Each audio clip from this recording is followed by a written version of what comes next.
हुआ।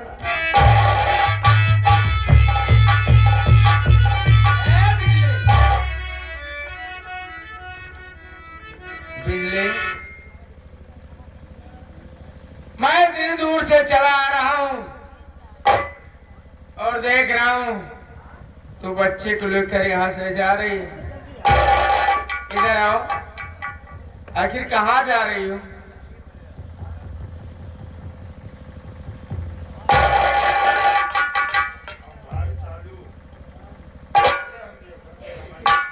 कोई बात नहीं प्राणनाथ, मैं बच्चे को लेकर के कहीं नहीं जा रही थी। आप आ गए। बोलिए प्राणनाथ, क्यों इतना घबराए हुई हो? बिजली, जब से यहाँ से मैं ड्यूटी पर गया हूँ मुझसे किसी तरीके से काम नहीं हो रहा है। आधा काम करता हूँ, आधा काम बचा रहता है तो मुन्ने की याद सताती है। उसके बाद कोई काम अच्छी तरीके से मुझसे नहीं हो रहा है। इसीलिए एक हफ्ते की छुट्टी लगा करके घर चलाया। मैं बोला, जो मेरे हेड इंचार्ज थे, मैंने बोला सर मेरी तबीयत नहीं ठीक है, मैं गांव जा रहा हूं। और देख बिजली, इतनी दूर से चला आया हूं ना, ला मुन्ना को मेरी गोद में दे दे, मैं उसे लेकर के अपनी बाहों में बैठकर कम से कम उससे प्यार दुलार तो कर सकूं ना यार। प्राणनाथ, और अभी अभी आप चले आ रहे हैं, इतना घबराए हुए हो। मुझसे प्यार करना चाहते हैं आप ना? हाँ समझते हूँ, आपको मुन्ना की याद आती होगी जरूर। पर प्राणनाथ, आपका मुन्ना तो आपकी नजरों के सामने है। पहले आपके लिए मैं पानी लाऊं, पानी पी लीजिए, उसके बाद खूब अपने बच्चे से प्यार करिए। प्राणनाथ, मैं जा रही हूँ पानी। अरे पगली, कोई भी इंसान परदेश से आए, शहर से आए, कहीं से आए, अगर उसका औलाद उसकी गोद में आ जाए ना, उसकी भूख और प्यास मिट जाती है बाबू। मैं उतनी दूर इसे केवल मुन्ना के लिए आया हूँ। तू ला मुन्ना को मेरी गोद में दे दे, उसके बाद तू मेरे लिए पानी ला, खाना ले आ, कोई भी दिक्कत नहीं है मुझे। ला बिजली, बहुत दिन हो गया मुन्ना को देखे भी यार।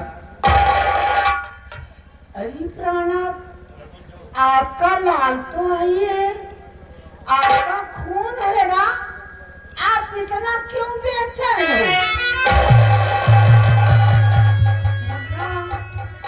अभी दूध पी रहा है और बिल्कुल नींद से बिल्कुल व्यस्त है। आप बैठ जाइए, मैं आपके लिए पानी लेकर के आती हूँ, पी लीजिए। फिर उसके बाद आप अपने बच्चे से खूब प्यार करिएगा।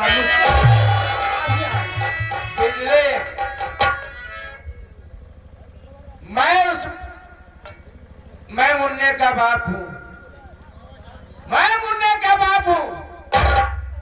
वादा करता हूँ जब तक मुन्ना नींद में रहेगा तब तक उसे डिस्टर्ब नहीं करके जगाऊंगा, तब तक मैं अपनी गोद में लेकर के बैठा रहूंगा। कभी भी ऐसा नहीं सोचूंगा कि यानी कच्ची नींद में उसे जगा करके मुन्ने को अपने गले से लगा लूं।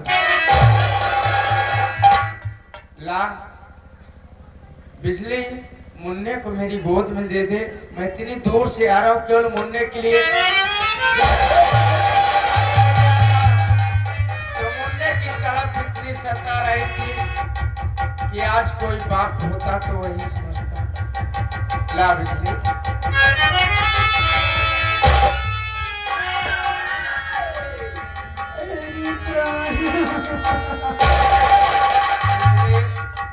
तू रो रही है, आखिर बात क्या है? तेरी तबीयत नहीं सही है।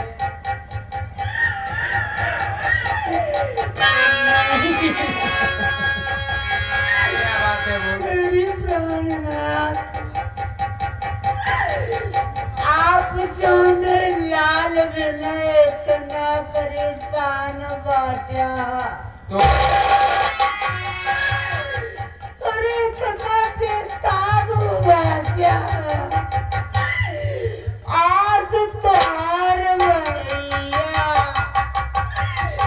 अरे तोहार खून अब यहाँ दुनिया में नहीं रहा।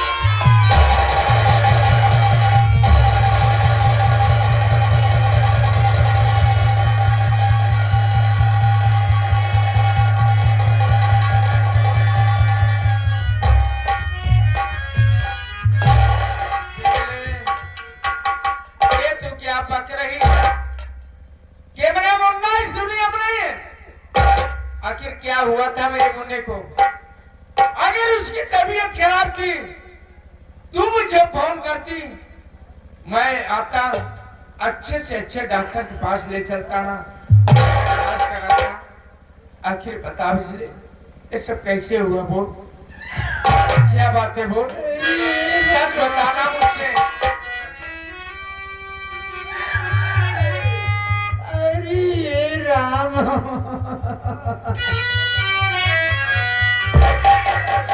अरे वो दिन को बतिया ख्याल करा मुन्ना के पापा। जब जाए लगे अपने ड्यूटिया पे, हमसे कहा कि देखा बिजली,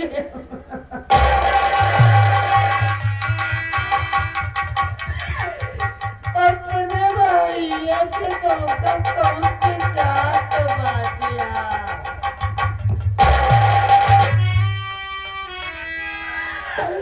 और हमारे भैया के कुछ हो न पावे।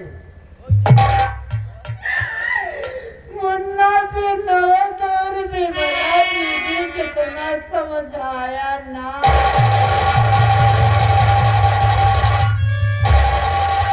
तो क्या हुआ? मुन्ना, अरे खेत में जाया तू काम क्या था? खाना पानी तो कर दिया। अरे तू तो चला गया अपने ड्यूटी पर। मुन्ना विनोद खेत में काम करे जाए लगना, काम सिखाने बाबूजी।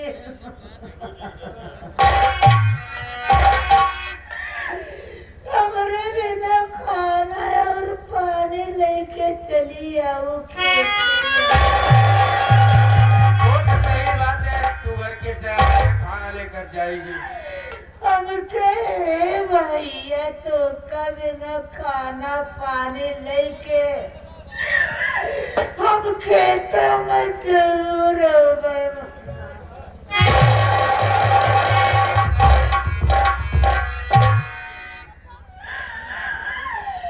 इतना कहे के बाद वीरेंद्र और मुन्ना दोनों जने खेत में चला गए। बोला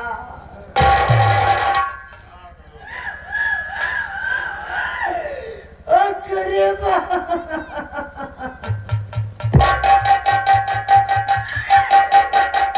हमें अपने भैया के विमला दीदी को दे दिया। हम कहती थी तू हमार लड़कन का ना समझो।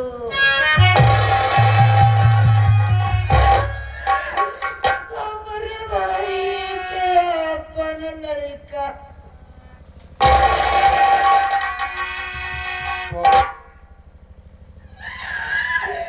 विमला दीदी कह रहे भौजी तू खाना लेके जा। अपने जूस से ज्यादा बढ़ के मानव।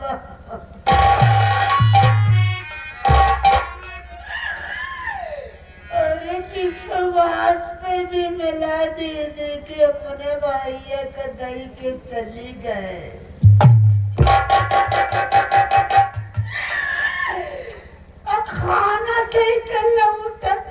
देखो तो अपने घर में खंडर पड़ा बा।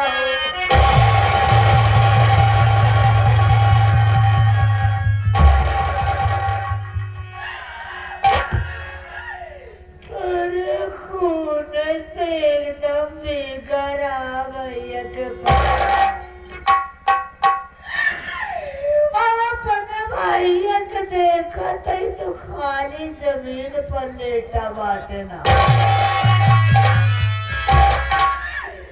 पिपला दीदी भैया के छोड़ के ना मालूम कहाँ चली गई।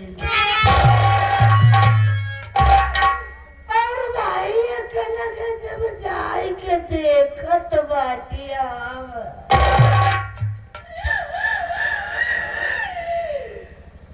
तो नाम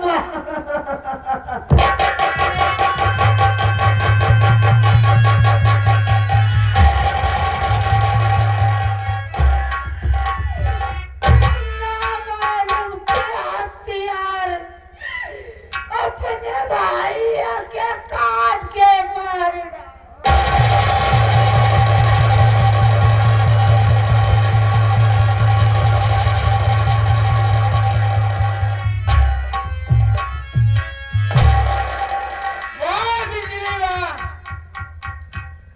अच्छी कहानी बता लेती हो तुम। आज मैंने तुझे एक अनाथ लड़की समझकर तुझे अपने घर में जब से दुल्हन बना कर लाया, तुझे कभी अपनी औरत नहीं एक लक्ष्मी का दर्जा दिया कि मेरे घर में एक लक्ष्मी आई है, मेरा एक सहारा बनकर रहेगी। घर में मम्मी पापा सब नाराज हो गए लेकिन मुझे कोई गम नहीं था। लेकिन आज तूने मेरे प्यार को अच्छा सिला दिया। मेरी माँ उस दिन ठीक कहती थी ये बेटा विनय कुमार, एक वक्त ऐसा आएगा तू अपनी बीवी और अपने भाई के चक्कर में अपने सर पर हाथ रखकर रोएगा। आज मुझे उस बात का आभास हुआ। देख बिजली, मैं तुझे कुछ तो कहना नहीं चाहता, कहना इतना ही चाहता हूँ कि मेरा औलाद है, इसमें तेरा अधिकार नहीं है। ला मेरी औलाद को मेरी गोद में दे दे, ले जाऊंगा, अंतिम संस्कार करूंगा और आज के बाद मेरी नजर से इस घर में से दूर हो जा। आज के बाद इस दहलीज पर कभी कदम नहीं रखना। तो जिस तरीके से मेरे मुन्ने को काटा गया है ना, उस तरीके से तुझे काट डालूंगा।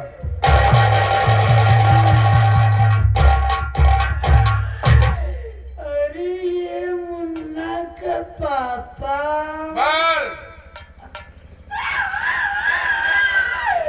ए बोला भैया,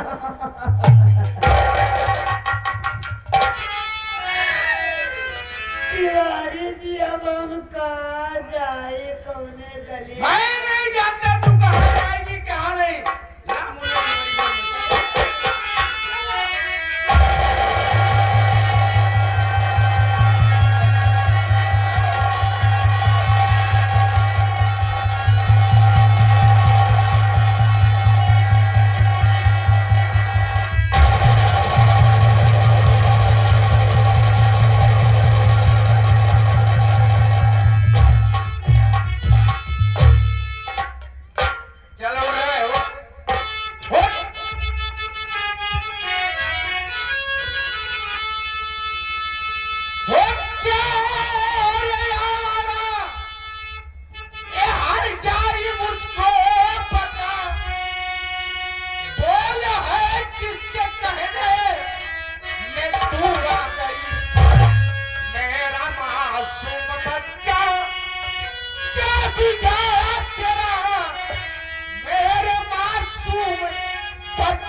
नाम कौन शख्स था जो कि तू किसके कहने में आकर के सब घर में ऐसी वारदात किए रे? बोल उठ।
दुनिया में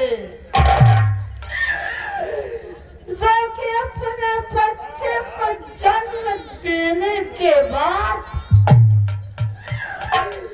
अपने हाथों से काट करके मार डाली। इस तरीके से नहीं बताएगी। मैं इसी वक्त थाने पर फोन करता हूँ, यहाँ पर पुलिस वालों को बुलाऊंगा। नहीं मुन्ना के पापा को लगा बकवास है रे। हम बाहर से नाराज है। कहाँ भाग कर जाएगी? हेलो हेलो, हाँ सर, मैं विनयपुर से विनय कुमार बोल रहा हूँ। हाँ सर, आप जितना जल्द हो सके आप मेरे घर आ जाए। मेरे मासूम बच्चे का कत्ल हो गया है और कत्ल करने वाला कोई गैर नहीं, मेरी औरत खुद है। ठीक है, फोन रखो, मैं आ रहा हूँ। ठीक है, आओ।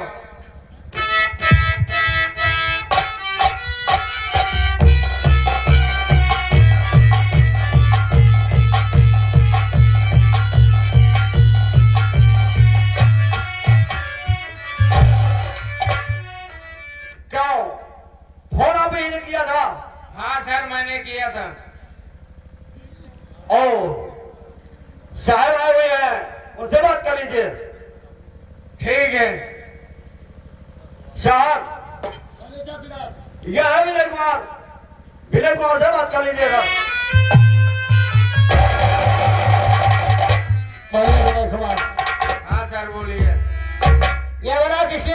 किए थे मेरे पास? सर इसलिए मैं फोन किया था, मेरे बच्चे का कत्ल हुआ और कत्ल करने वाला कोई गैर नहीं मेरी औरत स्वयं है। ये नहीं बच्चे की लाश हो रहा असलाह जिससे बच्चे का टुकड़े टुकड़े किया गया और रो रही मेरी औरत। आप से विनम्र निवेदन है कि जितना जल्द हो सके आप इसे यहाँ से ले जाएं और बड़ी सी कड़ी सजा दें सर। विनय कुमार जी सर। तुम यहाँ से जाओ, अगर मुझे आवश्यकता पड़ेगी मैं तुम्हें फोन करूंगा और तुम्हें थाने में आने होगा।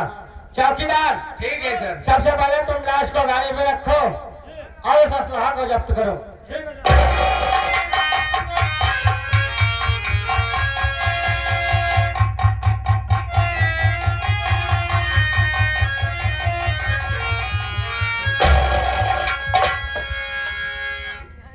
ए औरत, जब मैं तुमसे पूछूं मुझे साफ साफ बताना, झूठ नहीं बोलना।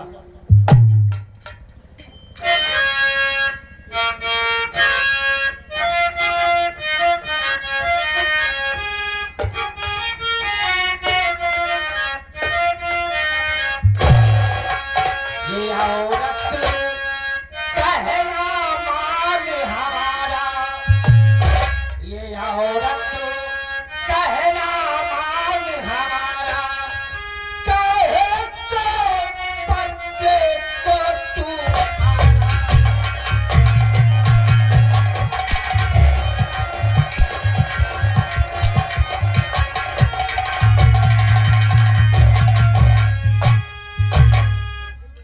साफ साफ बतला तू मुझको, वरना मार खाएगी। हाथ में हथकड़ी डाल कर जेल तक तू जाएगी। तू कहना मानी अबू हमारा, कहे तो बच्चे को तू